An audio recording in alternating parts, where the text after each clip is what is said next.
নমস্কার, কাকু কাকিমার আটচালা থেকে আমি স্বপ্না বলছি। আজকের গল্প সরোজ কুমার রায়চৌধুরীর লেখা দুনিয়াদারি। পাঠে আমি স্বপ্না। বি পাশ করিয়া রঙ্গলাল অর্থ উপার্জনের চেষ্টায় বাহির হইল। বাড়িতে তাহার বৃদ্ধ পিতা, গুটি কয়েক ভাই বোন। তাহাদের কোনোটি পড়াশোনা করিতেছে, কোনোটি পড়ার নামে সময় ক্ষেপ করিতেছে। আর গুটি কয়েক বোন, কোনোটির বিবাহ আর না দিলে ভালো দেখায় না। পিসিমশাই বলিলেন, ড্যাম চাকরি, রঙ্গ তুমি ব্যবসা করো। আমার এক ভগ্নিপতি হর্তুকির ব্যবসা করে লক্ষপতি হয়েছে। চৌরঙ্গিতে 4খানা বাড়ি, বাড়িতে 2খানা মোটর। লক্ষপতি? রঙ্গুর চক্ষু বিস্ফারিত হইয়া উঠিল। এই তো জীবন! মোটরে করিয়া কলকাতায় রাস্তায় রাস্তায় ছুটিয়া চলা, পাশে টুকটুকে সুন্দরী বধূ, হাওয়ায় মাঝে মাঝে গুণ্ঠন খুশিয়া পড়িতেছে, আঁচল উড়িতেছে। বাবা বলিলেন, এই তো সংসারের অবস্থা রঙ্গ, এইবার চাকরি বাকরি দেখো। নাসিকা কুঞ্চিত করিয়া কুণ্ঠিতভাবে রঙ্গ বলিল, চাকরি? রঙ্গর বাবা সেকেলে মানুষ, বলিলেন, কেন বাবু, বিদ্যাসাগর তো শুনেছি চাকরি করতেন। বিদ্যাসাগর? রঙ্গ হাসিল, বলিল, দেখি তো। সেকেলে লোক, বুঝাইতে যাওয়াই মিথ্যা। বাঙালি একটা কথা ধরিয়া রাখিয়াছে, চাকরি। পচা পুরনো মান্ধাত আমলের যুক্তি। পিসেমশাই বললেন, তোমার পার্টস আছে, তুমি পারবে, থেমো না, ভরকে যেও না। না, সে থামবে না, ভরকাবেও না, সে পারিবে। ওই একটা মালসাট পরা মারোয়ারি মাথায় হলদে রঙের পাগড়ি জড়াইয়া ক্লাইভ স্ট্রিট চড়াইয়া বেড়াইতেছে। জুলফির কোণ বহিয়া তেল গড়াইতেছে। পরনে জামা কাপড় চিমটি কাটিলে নখ বসিয়া যায় এমন ময়লা। হ্যাঁ, সেও পারিবে, আছেই তো পার্টস। রঙ্গ মুষ্টি করিল। এই মুষ্টিতে সে সামসনের শক্তি ধরিতে চায়। একটা ঘুষি মারিয়া দুনিয়ার একটা দিক সে টোল খাইয়া দিবে, এই তার সাধনা এবং কামনা। বুকের কাজ ঘেঁষিয়া একটি মেম খটখট করে চলিয়া গেল। রঙ্গর বুকটা স্পন্দিত হইয়া উঠিল। নাকের ওপর একটুখানি বাতাস বহিয়া গেল, একটু ভুর ভুর গন্ধ, এবং একখানি সুন্দর মুখ। ক্লাইভ স্ট্রিটের রাস্তা, ভোঁ ভোঁ করিয়া ক্রমাগত মোটর ছুটিতেছে, পার হইবার উপায় নাই। ফুটপাতে সবাই ব্যস্তভাবে ছুটিতেছে, এক মুহূর্ত নষ্ট করিবার জো নাই। যেন ক্লাইভ স্ট্রিটের নাভিশ্বাস উপস্থিত হইয়াছে, আর সবাই ডাক্তার ডাকিতে চলিয়াছে, এমন ব্যস্ত। একটা সাহেব তাহার ঘাড়ের ওপর দিয়া চলিয়া গেল। কি আশ্চর্য! রঙ্গর মনে হলো এক ঘুষি মারিয়া উহার নাকটা রক্তাক্ত করিয়া দেয়। ডিক টমসন কোম্পানির অফিস। রঙ্গ দোতলায় উঠিয়া শটান হনহন করিয়া সামনের ঘরে প্রবেশ করিতেই কোথা হইতে একটা তকমা আটা উড়িয়া ছোগড়া আসিয়া হাহা করিয়া পদ রোধ করিয়া দাঁড়াইল। বলিল, কাকে চান বলুন? রাগে রঙ্গর পিত্ত জ্বলিয়া উঠিল। বলিল, অবিনাশবাবুকে ডেকে দে। ছোকরা তাহাকে বাহিরের বেঞ্চ দেখাইয়া দিয়া চলিয়া গেল। কি অভদ্র এই আফিস! ছোকরাদের সহবত শেখায় নাই। ছোকরাটা আবার ফিরিয়া আসিয়া বলিল, জুতোর শব্দ করবেন না বাবু, সাহেব চটে যাবে, বেঞ্চে বসুন। বলিয়া দোরগোড়ায় একটা চুলের ওপর বসিয়া পা দুলাইতে লাগিল। রঙ্গ কাঠ হইয়া দাঁড়াইয়া রহিল। অবিনাশবাবু আসিয়া বলিলেন, আপনি কি আমাকে খুঁজছেন? রঙ্গ অবাক হইয়া তার মুখের পানে চাহিয়া বলিল, আজ্ঞে না, আমি অবিনাশবাবুকে চাই, অবিনাশ রায়। অবিনাশবাবু অপ্রস্তুতের মতন একটু হাসিয়া বলিলেন, ওহো, বড় বাবুকে, তাই বলুন। ও বেটা, আচ্ছা আচ্ছা আচ্ছা, আমি। অবিনাশবাবু চলিয়া গেলেন। এইবার বড়বাবু আসিলেন। এই যে রঙ্গ, কি সংবাদ? আপ্যায়ন করিবার মতন মনের অবস্থা রঙ্গর অনেকক্ষণ চলিয়া গেছে। শুকনো মুখে বলিল, আমার সেই স্যাম্পেলটা? চোখটি বিস্ফারিত করিয়া বড়বাবু বলিলেন, ও হো হো, সেই কথা তো ভুলেই গেছি। সাহেব বেটা আবার। আচ্ছা, তুমি কাল একবার। আগে না, কাল আর আমি আসতে পারবো না। রঙ্গ চোখ দুটা জ্বলিয়া উঠিল। আমি আধ ঘন্টার ওপর এখানে দাঁড়িয়ে। আমি জানি নে অন্য ভদ্রলোক কি করে আসেন, কিন্তু আপনার এইসব ছোকরাকে একটু ভদ্রতা না শেখালে আমার আর আসা সম্ভব হবে না। হাতের কাছেই ছোকরাটা দাঁড়াইয়া একবার রঙ্গকে একবার বড়বাবুকে নিরীক্ষণ করিলেন। তাহার মাথায় এক চাঁটি মারিয়া বড়বাবু গর্জন করিলেন, শুয়ার কি বাচ্চা! শুয়ার কি বাচ্চা হুড় হুড় করিয়া সিঁড়ি বাহিয়া নামিয়া গেল। বড়বাবু রঙ্গকে নিজের কামরায় লইয়া গেলেন। ছোট্ট একটুখানি ঘর, একটা টেবিল, তার উপর বিস্তর ফাইল স্তূপীকৃত, দোয়াত, কলম, একটা পিন কুশান, কত কি। পাশে গোটা কয়েক চেয়ার, দূরে একজন ঘাড় গুঁজিয়া বসিয়া টাইপ করিতেছে, কিন্তু কান দুটা এমন খাড়া হইয়া আছে যে স্পষ্ট বোঝা যায় সব কথা শুনিবার আগ্রহ তার অত্যন্ত প্রবল। একটু দম লইয়া বড়বাবু বলিলেন, দেখো, তোমার কাছে সব কথা স্পষ্ট করেই বলা ভালো। তুমি তো আর পর নও। কথার গতি কোন দিকে বুঝিতে না পারিয়া রঙ্গ শুধু চাহিয়া রহিল।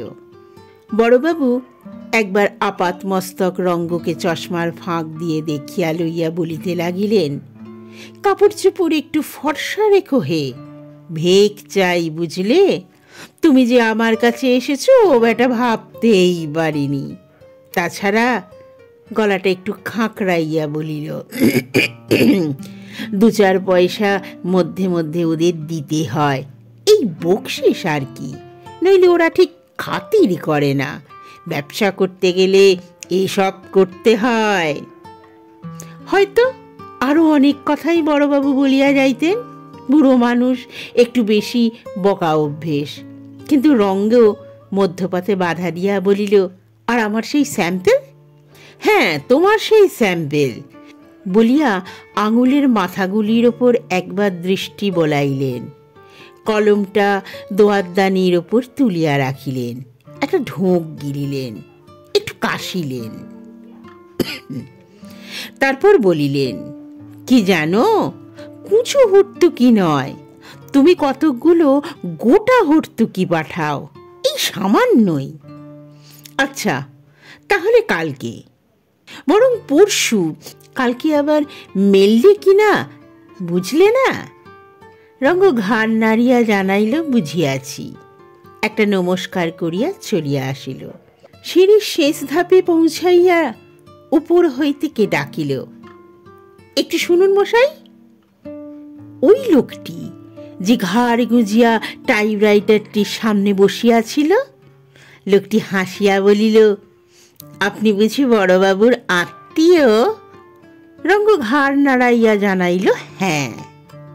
লোকটি মাথাটি ডান দিকে হেলাইয়া বলিল, দেখুন, এখানে বিশেষ সুবিধে হবে না, কিন্তু কেন বলুন তো? লোকটি কৃতার্থের মতন হাসিয়া বলিল, আগে হ্যাঁ। মাথাটি সামনের দিকে ঝুঁকাইয়া গলা একটু খাটো করিয়া বলিল, কি জানেন, বড়বাবুর এতে 2 পয়সা হয়, আপনার কাছে তো আর। ও, বুঝেছি, আচ্ছা নমস্কার। রঙ্গ চলিয়া গেল। লোকটি 2 পাটি দাঁত বাহির করিয়া হাসিয়া প্রতি নমস্কার করিল। সকালে বাড়ি হইতে চিঠি আসিয়াছে। চিঠি নয়, টাকা 30-এর ফর্দ। ভাইদের বই কিনিয়া পাঠাইয়া দিতে হইবে। ছোট ছোট ভাই, এত কথা বোঝে না, দাদা রোজগার করিতেছে, বই কিনিয়া পাঠাইয়া দেয়া উচিত। হ্যাঁ, রোজগার বটে। সকাল 10টার সময় বাহির হয়, সন্ধ্যা 9টার সময় ফিরিয়া আসে প্রায় শূন্য পকেটে, সমস্তক্ষণ রাজ্যের লোকের খোসামত। রঙ্গর নিজের ওপর ঘৃণা হয়। চিনিবাস সামন্ত লড়াইয়ের সময় লোহার কারবার করিয়া ফাঁপিয়া গিয়াছে। ক্লাইভ স্ট্রিটে তাহাকে না চেনে এমন লোক কম। সুখিয়া স্ট্রিটে মস্ত বড় তিতলা বাড়ি করিয়াছে। ইচ্ছে করিলে রঙ্গকে ঠেলিয়া 3 ধাপ উপরে উঠাইয়া দিতে পারে। লোকটা তাকিয়ায় ঠেসান দিয়া বসিয়া বসিয়া তামাক খায়। রঙ্গর মতন কত লোক তার দুয়ারে ধন্না দিয়া পড়িয়া আছে। চিনিবাস বলে, কত বিয়ে এমএ দেখলাম রঙ্গ, কিচ্ছু না। 1 লাইন ইংরাজি চিঠি লিখতে জিভ বেরিয়ে পড়ে।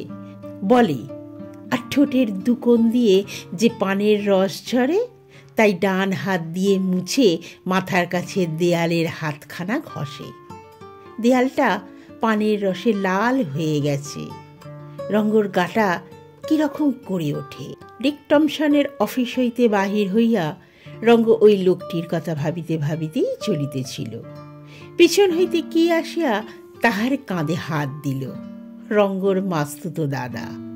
দাদা বলিলেন, চাকরি জোগাড় হলো? রঙ্গ ঘাড় নাড়িয়া জানাইল, না। না তো এদিকে কোথায় এসেছিলে? রঙ্গ ডিকসনের অফিসের দিকে আঙুল দিয়া দেখাইয়া দিল। তাহাতে ডিক টমসনের অফিসও বুঝাইতে পারে, সেই লাইনের আরো 5টা অফিসও বোঝাতে পারে। দাদা বলল, কিচ্ছু হলো না? রঙ্গ ঘাড় নাড়িয়া বলিল, না। দাদা তাহাকে হিড়হিড় করিয়া লাল দিঘির এক নির্জন কোণে টানিয়া লইয়া গিয়া বলিলেন, চাকরি একটা খালি আছে। রঙ্গ জবাব দিল না, বিব্রতভাবে দাদার দিকে চাহিয়া রহিল। দাদা বলিতে লাগিলেন, এখনো কেউ জানে না। সাহেব বলছিল পরশু বিজ্ঞাপন দেবে, কাল তুই আসিস, দেরি করিস নে, ঠিক 1টার সময়। সেই সময় মেজাজটা একটু ভালো থাকে। তুই আসিস তো, সে আমি ঠিক করে নেব ক্ষণ। বেটার আমার উপর একটু ভালো নজর আছে। তুই কাল আসিস, বুঝলি? মাইনে? রঙ্গ বলিল, কিন্তু কাল তো সময় হবে না ছোটদা। ছোটদা মুখ খিচাইয়া বলিল, কেন? কাল তোমার কোন লাটের লেভিতে নেমন্তন্ন আছে শুনি? রঙ্গ হঠাৎ বলিল, বৌদির চিঠি পেয়েছ ছোটদা? ছোটদা গম্ভীর হইয়া বলিল, হ্যাঁ, ভালোই আছে। তোর কথাও লিখেছে। তুই বুঝি চিঠি পড়তে দিস নে? রঙ্গ হাসিয়া বলিল, কাল 1খানা দিয়েছি ছোটদা। তুমি গেছিলে নাকি খোকাকে দেখতে? কেমন হয়েছে? ছোটদা একটু বলিলেন, লিখেছে তো বেশ হয়েছে, ওরই মতন রংটা হবে। লিখেছে? কেন তুমি যাওনি? ছোটদা একটু হাসিলেন, বলিলেন, যাই আর কি করে, 45 টাকা মাইনে পাই, গেলেই তো 15 দিনের মাইনে। কথাটা শেষ করবার আর ছোটদা সময় পাইলেন না। পাশ দিয়ে তাহাদের অফিসের বড়বাবু আধময়লা প্যালটুলুন, গায়ে গলাবন্ধ কোট, পায়ে ফিতেবন্ধ জুতো, ছাতি মুড়ি দিয়ে খুটখুট করিয়া চলিতেছিলেন। ছোটদা ফিরিয়া আসিয়া বলিলেন, অতি কিপটে বেটা, 200 টাকা মাইনে পায়, মালিকতলার ছোট্ট একটা বাড়িও করেছে। বেটা রোজ সেই মালিকতলা থেকে লাল দিঘি, আবার লাল দিঘি থেকে মালিকতলা হেঁটেই মেরে দেয়। একটু পরে আবার বলিলেন, খোসামত করা ভালো রে, বেটারা ভালো করতে না পারুক, মন্দ করতে খুব। আচ্ছা, কাল যাস তাহলে। ছোটদা সোজা চলে গেলেন। সবাই চাকরির কথা বলে। রঙ্গ আত্মীয়ার বাড়ি যাওয়াই বন্ধ করিয়াছে। পৃথিবীর মধ্যে শুধু ছোট বৌদিই যেন তাহার ব্যথার কিছু কিছু বুঝিত। অস্বাভাবিক। সবাই যেখানে অন্ধ, সেখানে একজন লোক যদি সে কথা বুঝে, তাহা অস্বাভাবিক বই কি। সহানুভূতি অতি ঘৃণিত জিনিস। সবাই রঙ্গর দুঃখে সহানুভূতি করিতে আসে, বলে, তাই তো হে, যা ব্যাপার আজকাল, চাকরি কোথাও জোগানো মুশকিল। এই কথা কেহ বুঝিবার চেষ্টাও করে না। তাহার কামনা চাকরির ঊর্ধ্বে। কোনরূপে বাঁচিবার উপর তাহার ঘৃণা জন্মিয়াছে। ঘৃণা তো জন্মিয়াছেই, কিন্তু এমন করিয়া বা বাঁচা যায় কতদিন? এমনই কখনো অনাহারে, কখনো অর্ধাহারে। ভাইগুলির বই পাঠানো হয় নাই, নাবালক শিশু, কত কি হয়তো ভাবিতেছে। মেসের খরচ আজ না মিটাইয়া দিলে হয়তো অপমানিত হইতে হইবে, অথচ হাতে একটিও পয়সা নেই। রঙ্গ অনেকক্ষণ ভাবিল, কিন্তু 10টা টাকা ধার দেয় এমন কাহারও নাম মনে পড়িল না। যাইবেনি বা কাহার কাছে, সবাইয়ের কাছে হাত পাতা শেষ হইয়া গেছে। তাই তো, কিন্তু বসিয়া বসিয়া ভাবিলে তো আর চলিবে না। এই সূর্যোদয় হইল, রঙ্গকে এইবার উঠিতে হইবে এবং রাত্রি 9টা পর্যন্ত বোধ হয় অনাহারেই কলকাতা চষিয়া বেড়াইতে হইবে। অনাহারে। রঙ্গ পকেটে হাত দিল। না, 5টা পয়সা এখনো আছে। 3 পয়সার চা, 1 পয়সার পান, এবং কালকের জন্য 1 পয়সা থাকিলে পান খাওয়াটা চলিবে। পান, অনাহারে লজ্জা ঢাকিবার এমন মহৌষধ আর নাই। রঙ্গ চুলগুলি ঠিক করিয়া শীষ দিতে দিতে বাহির হইয়া গেল। 7টার সময় ভবতোষবাবুর সহিত এঙ্গেজমেন্ট। ভবতোষবাবু মোটাসোটা বেটেখাটো মানুষটি, আহারের জোরে পেটের ওপর একটি ভুঁড়িও গজাইয়াছে, মাথায় টাক, গোপখানি কামানো, পায়ের গোজ দুটি এতই সরু যে এই বিরাট দেহটি বহিতে সে দুটিতে যে কষ্ট হইতেছে তাহা বোঝা যায় খোঁড়াইয়া চলার ভঙ্গিতে। হোক খোঁড়া।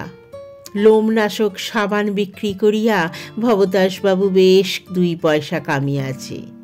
মনটা ভবতোষবাবুর একটু খারাপ ছিল। কেউ আসিয়া বিরক্ত করিয়া গেছে। বিরক্ত করিবার লোকের তো আর অভাব নাই। একদল বিজ্ঞাপনের এজেন্ট তো তাদের উদ্বাস্তুর করিবার উপক্রম করিয়াছে। দেশের ছোটে বড় অনেকগুলো কাগজেই তার বিজ্ঞাপন আছে। লোকে বলে এই বিজ্ঞাপনের জোরেই তার কারবারের বাড়ন্ত। ভবতোষবাবু তা স্বীকার করেন না, বলে ওরাই খাচ্ছে আমার পয়সায়। বিজ্ঞাপনে অনেক ভুল থাকেই, কোথাও ভাষার, কোথাও বানানের। ভাষার উপর ভবতোষবাবু অত্যন্ত ছুটিয়া গেছে, বলে এই রবিবাবুই ভাষার পিণ্ড চটকাইয়াছে। দাশুরায়ের শ্লোক আবৃত্তি করিয়া দুঃখ করে, বলে কি লেখা লিখে গেছে, ব্যাটার কণ্ঠে যেমন সাক্ষাৎ মা সরস্বতী বসেছিল, আর আজকাল ঠোঁট উল্টাইয়া বলে ছো।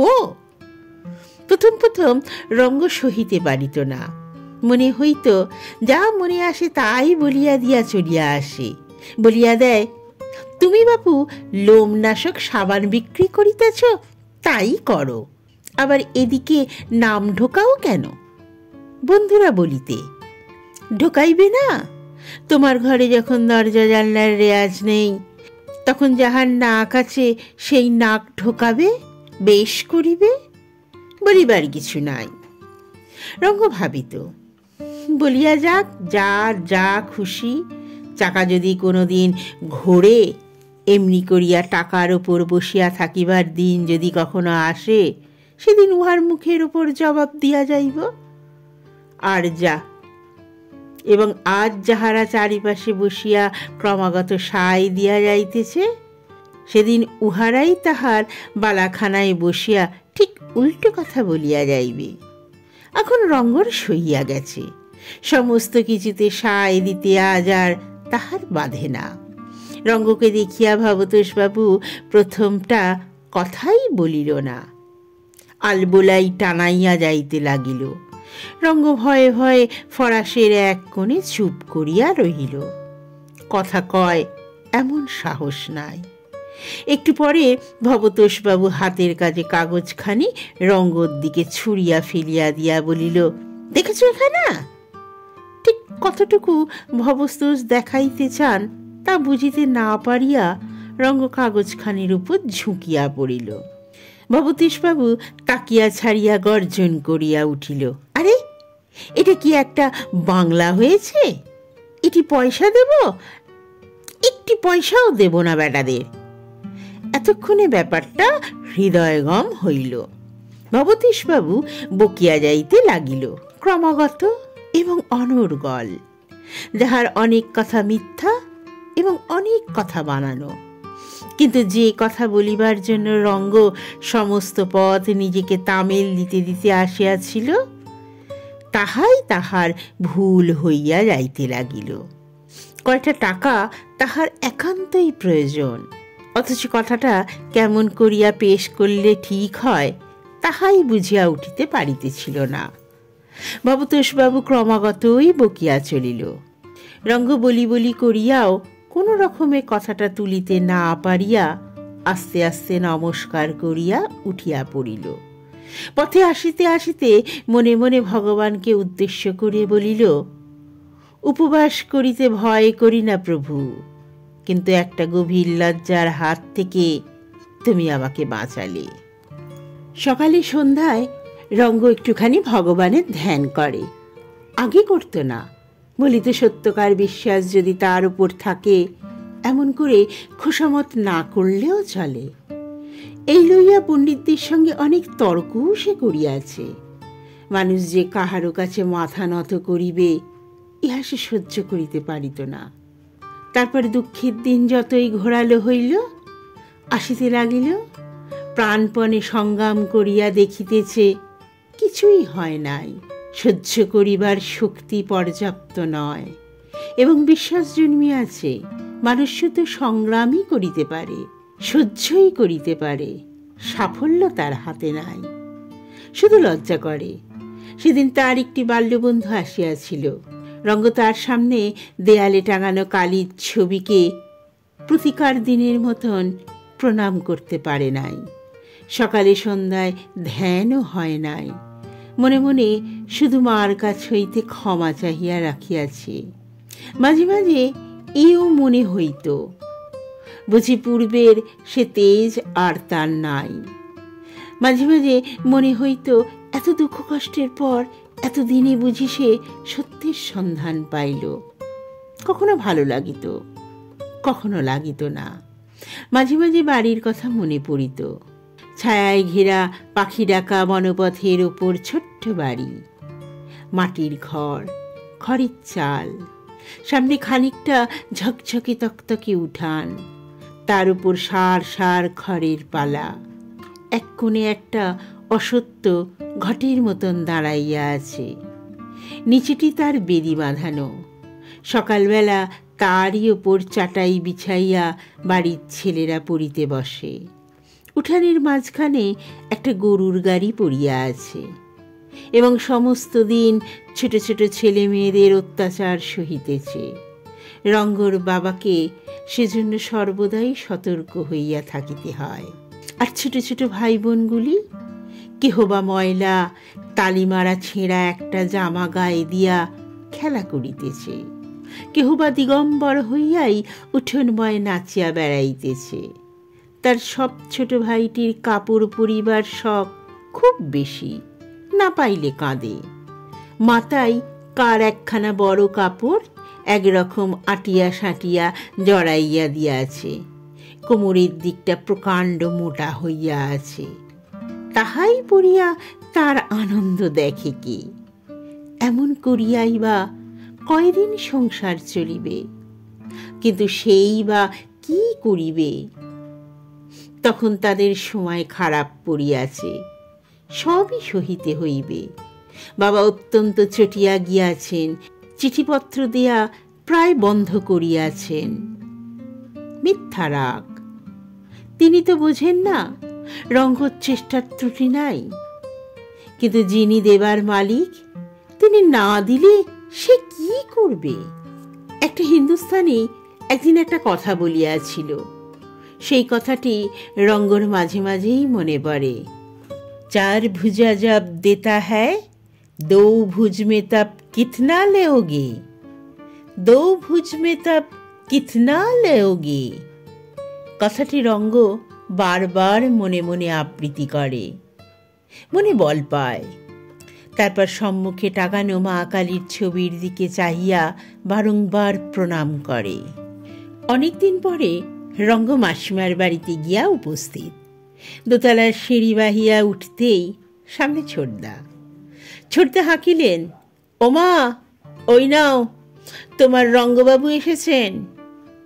মাসিমা বাহিরে আসিয়া বলিলেন, কি গো বড় লোকের ছেলে, এতদিনে গরিব মাসিমাকে মনে পড়ল? রঙ্গ তো চোর। ডান দিকে ঘরের দিকে বৌদির কোলের ওপর ছেলেকে শোয়াইয়া ঝিনুকে করিয়া দুধ খাওয়াইতেছিলেন। বাঁ পাটা দোলাইতে দোলাইতে তিনিও আর চোখে চাহিয়া হাসিলেন। চুপি চুপি বলিলেন, একখানা চেয়ার দেব কি? রঙ্গ দেখিল এতগুলো আক্রমণকারীর মধ্যে চেয়ারটাই অপেক্ষাকৃত দয়ালু, তাই শটান সেই ঘরের মধ্যে ঢুকে পড়িল। মায়ের কোলের ওপর শুইয়া মিটমিট করিয়া চাহিতেছিল। একটু আগেই বোধহয় এক দফা কান্না হইয়া গিয়াছে। চোখের কোণে এতটুকু জল তখনও জমিয়াছিল। রঙ্গ খোকাকে কোলে তুলিয়া লইল। বৌদি বলিলেন, একটু থামো, এখনো দুধ খাওয়ানো হয়নি যে। রঙ্গ খোকার হাতে গোটা কয়েক টাকা গুঁজিয়া দিয়া বলিল, দুধ দুধ দুধ তো সারাদিনই খাওয়ানো হচ্ছে। বৌদি বলিলেন, ও কি হলো, টাকা বুঝি বেশি হয়েছে? রঙ্গ হাসিল, ক্ষীণ হাসি, কথা বলিল না, শুধু পাশের খাটখানার ওপর খোকাকে কোলে করে বসিয়া রইল। তারপরে একটু একটু করে এমন করিয়া দিন গড়ল যে দিনগুলোর মধ্যে কোনোটাই তার প্রতীক্ষার মধ্যে পড়িল না। সেই দিকে চাহিয়া শুধু মৃদু মৃদুই হেসে গেল। তারপরে দিনের পর সেদিন রঙ্গ তো শুধু গাল দুটি টিপিয়া ধরিল। রঙ্গ হাসিল, ক্ষীণ হাসি, কথা বলিল না, শুধু পাশের খাটখানার উপর খোকাকে কোলে করিয়া বসিল। বৌদি একটু দূরে চৌকাটের কাছে বসিয়া পড়িয়া বলিল, তারপরে এতদিনে মনে পড়ল? রঙ্গ খোকার গাল দুটি টিপিয়া দিয়া বলিল, মনে আমার বরাবরই আছে বৌদি, কিন্তু সময় পাইনি যে আসি। কেন, এত কি কাজ তোমার? কি করছো এখন? কাজ কাজ কাজ। কাজের কথা শুনলে রঙ্গর বুকটা কেমন যেন ভারী হইয়া ওঠে। সমস্ত আনন্দ এক মুহূর্তে উড়িয়া যায়। তাই তো সমস্ত দিন বহিয়া গেল। কি করিয়াছে সে? বলিল, কিচ্ছু না। কেন, ব্যবসা নাকি কি যেন একটা করছিলে, ছেড়ে দিলে? রঙ্গ ঘাড় নাড়িয়া জানাইল, না। তবে কিছু হচ্ছে না? না। দুজনেই চুপ করিয়া রহিল, একজন ব্যথার ভারে, একজন সমবেদনায়। খোকা নড়িয়া উঠিল, মায়ের কোলে যাইতে চাহে। রঙ্গ খোকাকে বৌদির কোলে নামাইয়া দিল। অনেকক্ষণ পরে বৌদি বলিলেন, কেন, ব্যবসা তো বেশ ভালো জিনিস। রঙ্গ হাসিল, ভালো জিনিসই তো, তবে তবের উত্তর দেয়া কঠিন।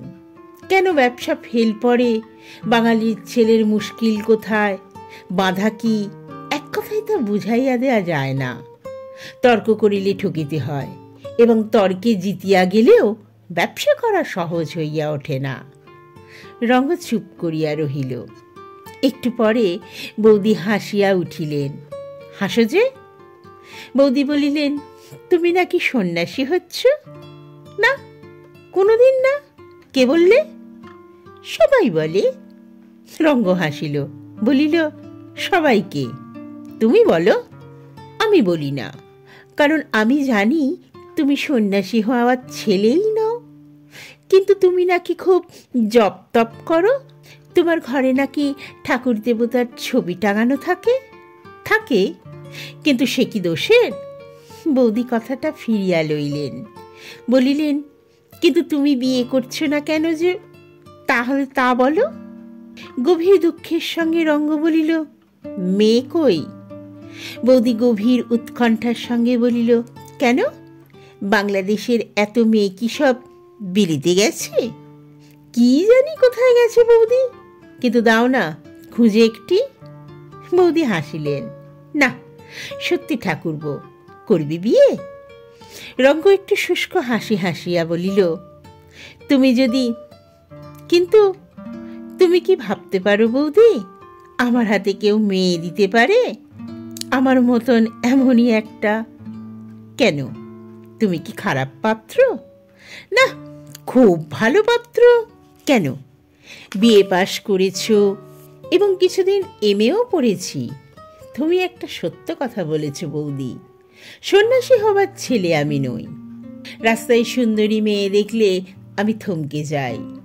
বুকের পাশ দিয়ে সুন্দরী হেঁটে গেলে তার অঙ্গের সৌরভে আমি আত্মহারা হই।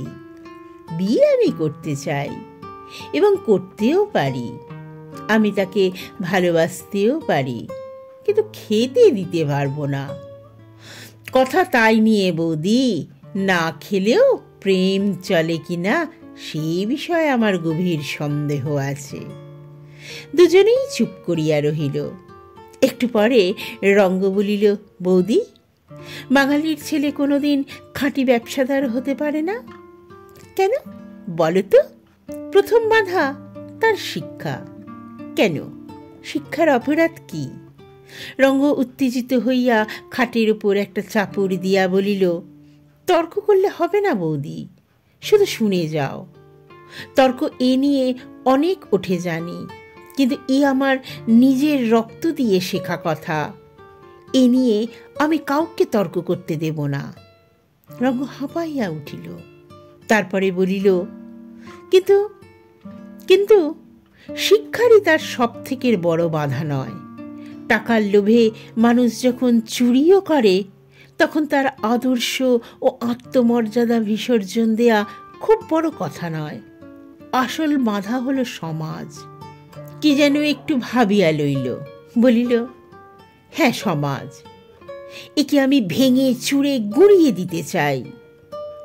রঙ্গ হাতের মুঠি বন্ধ করিল। দুপা দিয়া মারিয়া যেতে চাই। ছেলে বিয়ে পড়িতে আরম্ভ করিয়াছে কি, বাপ দিন গড়িতে শুরু করিলেন।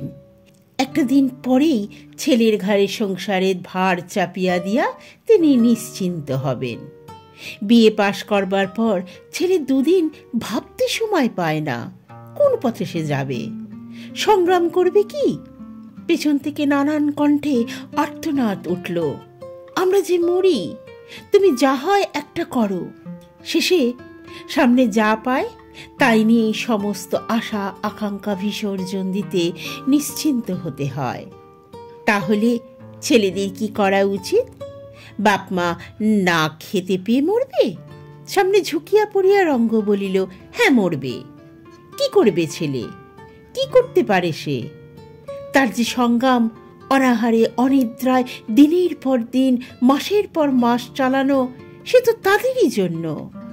বাংলার বাপ মা মরুক বৌদি, তাতে কোনো ক্ষতি হবে না। কিন্তু এইসব ছেলেদের আদর্শ যদি বাতাসে মিলিয়ে যায়, সে ক্ষতির পরিমাণ নেই। বৌদি শিহরিয়া উঠিয়া বলিল, কি বলো কি ঠাকুরপো? তাই বলে বাপমার পরে ছেলের কোনো অধিকার নেই? আমার এই খোকা, ই বড় হলে আমাদের উপর এর কোনো দায়িত্ব নেই? এবার রঙ্গ হাসিয়া ফেলিল, বলিল, কোনো দায়িত্ব নেই বৌদি। তেমন কোনো গ্যারেন্টি দিয়ে তো কোনো খোকা কোনোদিন পৃথিবীতে আসে না। তারপরে একটু গম্ভীর হইয়া বলিল, কিন্তু 40 টাকার মাইনে কেরানিগিরিতে ঢুকলেই কি সে দায়িত্ব সম্পূর্ণ হয় বৌদি? বৌদি উত্তর দিলেন না। একটু পরে বলিলেন, আজ রাতে তোমায় ছাড়ছি নে ঠাকুরপো, এখানে খেয়ে যেতে হবে। রঙ্গ হাত জোর করিয়া দাঁড়াইয়া উঠিয়া বলিল, এটি মাপ করবেন বৌদি, থাকতে পারবো না। কেন না? রঙ্গ যাইবার উপক্রম করিতেই বৌদি ব্যস্ত হইয়া বলিল, উঠছ কি? জলখাবার খেয়ে যেতে হবে, একটু বসো, আমি 2খানা লুচি ভেজে নিয়ে আসছি। রঙ্গ বাধা দিয়া বলিল, না না, জলখাবার কি হবে, আমি বিকেলে জলখাবার খাইনি। কি খাও তবে? কোনোদিন 1 গ্লাস জল, কোনোদিন তাও না। রঙ্গ চলিয়া গেল। ইহারই বছর 2 পরে ডালহৌসি স্কোয়ারের কাছে ছোটদা রঙ্গকে ধরিয়া ফেলিলেন।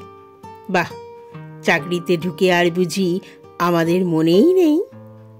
রঙ্গ ফ্যাল ফ্যাল করিয়া চাহিয়া রহিল। ছোট্ট টামের দিকে রঙ্গকে টানিয়া লইয়া যাইতে যাইতে অনর্গল বকিয়া যাইতে লাগিলেন। চাকরি লাভের সংবাদে তাহারা সকলে কত খুশি হইয়াছে। সবাই রঙ্গকে দেখিতে ব্যাকুল, অথচ রঙ্গবাবুর 2 পা গিয়া আত্মীয় স্বজনের সঙ্গে দেখা করিবার সময় হইয়া ওঠে না। চাকরি পাইয়া মেজাজ গরম হইয়া গিয়াছে। সুসংবাদ 5 জন আত্মীয়কে জানাইবার একটা প্রথা আছে, রঙ্গ তাহাও ভুলিয়া গিয়াছে, ইত্যাদি। মাস কয়েক হইল রঙ্গ কুক কোম্পানির অফিসে 80 টাকার একটা চাকরি পাইয়াছে। বাঙালির ছেলে সহজে এমন একটা চাকরি পায় না। তবু এত বড় ভাগ্যের ইতিহাস সে কাহাকেও জানায় নাই। লোক পরম্পরায় যাহারা শুনিয়াছে, আত্মীয় এবং শুভেচ্ছু, তাহারা সকলেই আনন্দ জ্ঞাপন করিয়াছে। রঙ্গ কাহাকেও উত্তর দিয়াছে, কাহাকেও দেয় নাই। সাহেবও রঙ্গকে খুব ভালোবাসে। তাহারও একটু কারণ আছে। রঙ্গের সহজ বুদ্ধি বরাবরই একটি প্রখর, কিন্তু প্রীতি তারই একমাত্র কারণ নয়। হরতালের দিন মুষ্টিমেয় যে কজন অফিস গিয়াছিল, রঙ্গ তাহাদেরই একজন। সকল কেরানি বন্ধুই তাকে অনুনয় বিনয় করিয়াছিল। কাহারও কথার স্পষ্ট প্রতিবাদ সে করিতে পারে নাই। শুধু চোরের মতন সন্তর্পণে সর্বাগ্যে কোনো এক সময় আসিয়া কাজ করিতে লাগিয়া গিয়াছিল। ট্রামখানি রঙ্গর বাসার কাছে আসিতেই রঙ্গ শুধু মিনতির সুরে কহিল, ছোটদা, এইবার তাহলে? ছোট্ট তীব্র দৃষ্টিতে তাহার পানে চাহিতেই শান্ত শিশুর মতন আবার সস্থানে চুপ করিয়া বসিয়া পড়িল। কথাও কহে না, কিচ্ছু না, শুধু বাহিরের দিকে তাকাইয়া থাকে। রঙ্গর অহংকারে ছোটদার বিরক্তির সীমা নাই। মাসিমা রঙ্গকে সস্নেহে স্পর্শ করিয়া আনন্দশ্রু ফেলিলেন, বলিলেন, দেখো দেখি বাবা, এতদিন যদি চাকরি করতিস তো মাইনে হতো কত। কি যে ভূতে ধরেছিল। বৌদি 1 বাটি চা রঙ্গর কাছে নামাইয়া দিয়া বলিলেন, কিন্তু মিষ্টি খাওয়াচ্ছ কবে বলো তো? রঙ্গ অপ্রতিভের মতন হাসিয়া শুধু বলিল, বেশ তো, যেন এই প্রথম এখানে আসিল। বৌদি বলিলেন, তুমি কি নতুন জামাই? শ্বশুর বাড়ি এসেছ ঠাকুরপো? পোশাকটি তো জামাইয়ের মতনই হয়েছে। তোমার অনেক উন্নতি হয়েছে ঠাকুরপো। এবার রঙ্গ বৌদির পানে চোখ মিলিয়া চাহিল পলকের জন্য, তখনই আবার নামাইয়া লইল। সে কি দৃষ্টি! পলাতক ফেরার আসামির চোখে সে সশঙ্ক দৃষ্টি ফুটিয়া ওঠে, সেই দৃষ্টি। বৌদি ভীতি বিস্মৃত নেত্রে তাহার পানে চাইয়া থাকিয়া একটি দীর্ঘশ্বাস ফেলিয়া বলিলেন, যেন কতকটা আত্মগতভাবে, এই রকমই ভেবেছিলাম। সবাই বলতো অহংকারে তোমার মাটিতে পা পড়ে না। আমার মন কোনোদিন তাতে সায় দেয়নি। একটু থামিয়া বলিলেন, তোমার সঙ্গে আজ যদি আমার প্রথম পরিচয় হতো, কিছুতেই তোমার সামনে বেরোতুম না। কোনো ভদ্রমহিলা তোমার সামনে বেরোতে পারে না। রঙ্গ কাঠ হইয়া শুনিয়া যাইতে লাগিল। জবাব দেবার জন্য তাহার শিক্ষিত মন হুসখুস করিয়া উঠিল, কণ্ঠ একটু নড়িয়া উঠিল, জবাব কিন্তু দিতে পারিল না। মা যেমন মমতার রুগ্ন সন্তানের অঙ্গে পরশ বুলিয়া দেয়, তেমনি মমতায় ওই দরদি বন্ধু বলিলেন, কাজ নেই ঠাকুরপো, চাকরি ছেড়ে দাও। অস্পষ্ট কণ্ঠে রঙ্গ কি বলিল বোঝা গেল না, শুধু শোনা গেল, বাপমা। সে যা হবার হবে ঠাকুরপো, কিন্তু এমন করেও তো নিজের সর্বনাশ করা যায় না। রঙ্গ একটু ম্লান হাসল, বলল, বৌদি, আমার পরে তোমার করুণার অন্ত নেই। মাঝে মাঝে নিজের কথা ভাবতে চেষ্টা করি, বুঝি কত কি আমার হারিয়ে গেছে। তবু যখন দেখি আমারই পাশের টেবিলে আমার চেয়ে হতভাগ্য কেরানির দল নিশ্চিন্ত উদাসীন্যে হাসছে, গল্প করছে, পরনিন্দা পরচর্চা করছে, স্বদেশ উদ্ধার কত কি করছে, তখন যন্ত্রণায় আমারও চোখ বন্ধ হয়ে আসে। দিনান্তের শেষ আলোটুকু ম্লান হইয়া গেল। প্রায় অন্ধকার গৃহের কোণে দুইটি দরদি বন্ধু ব্যথা ছলছল নেত্রে নিঃশব্দে কতক্ষণ শূন্যে চাহিয়া রহিল। খানিক পরে বৌদি বলিল, তোমার বিয়ে নাকি ঠিক হয়ে গেছে? এরপরেও বিয়ে করবে? রঙ্গ হাসিয়া বলিল, কেন করব না বৌদি, কেরানির কি কামনা থাকতে নেই?